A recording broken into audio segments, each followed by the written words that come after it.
And it's time, ladies and gentlemen, for the UFC 324 main event. Justin, the highlight Gaethje, taking on Paddy, the baddie Pimblett. The lad.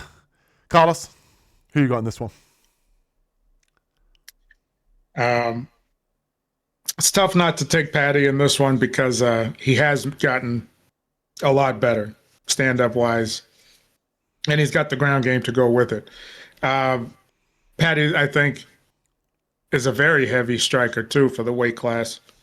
Very big for the weight class, but he doesn't have a way to get this fight to the ground. So I think a lot of his grappling abilities are going to be are not going to play a factor in this. So I'm going to go with Justin Gaethje because the Gaethje that comes out and fights like he did against Fiziev, like he did against Ferguson, who could stay technical, who could stay sharp defensively, who throws straighter shots, who attacks the lead leg, who throws down the middle. That guy can win this fight. If Paddy can't fight, if he fights like he did against Chandler, he's a little wilder, but the punches were straight, but they were a little wild as well. Like he was swimming and then threw it down the middle.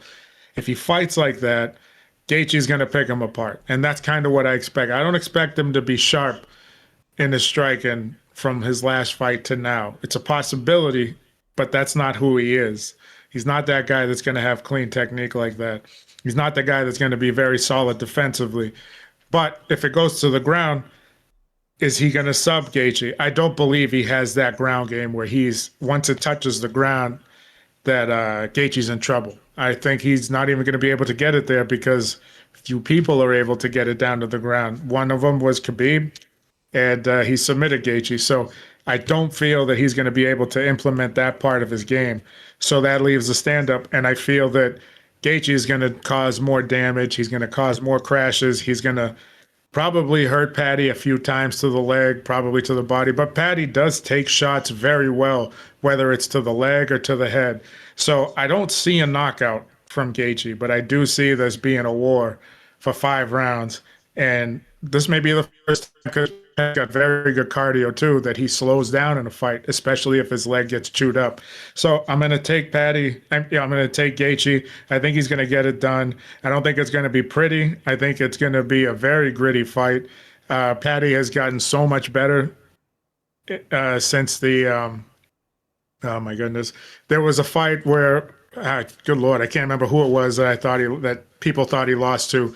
And either way, since then, Jared Gordon, since then, he's made big strides and he's gotten a lot better. And that's what makes this difficult, is that he's put the time in, he's gotten better, he's gotten more technical. I just feel that Gaethje is a little bit more technical, a little sharper, and he's going to get it done. But Gaethje's also 37 with a lot of miles, and those are the ages, 35 to 40, where it's like they're going to start to slow down. You've been in a lot of wars.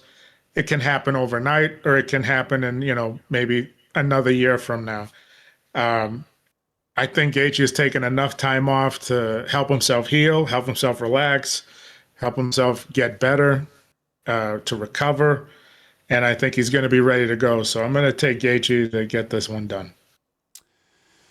If you're enjoying the content, hit that like and subscribe button as we talk about this main event. And you know what we came to deliver. We're talking Paddy, the baddie Pimblett here. And obviously I'm wearing this wig for a reason, because I'm picking Justin Gaethje. No, I'm kidding. We're obviously going to go with Paddy, the baddie Pimblett here. You know what it's all about. The punch-drunk Justin Gaethje, 37 years old. You could point to the Michael Chandler fight as a clear example of a fight where he just wants to stand and trade and not be technical. He wants to get into a brawl. You can point to the Fiziev fight and you can say, hey, that Justin Gaethje would probably beat a guy like Paddy Pimblett. But one thing is for sure, and even Carlos mentioned it, Paddy, the baddie Pimblett, shows improvement from fight to fight. And that's what I think we see here.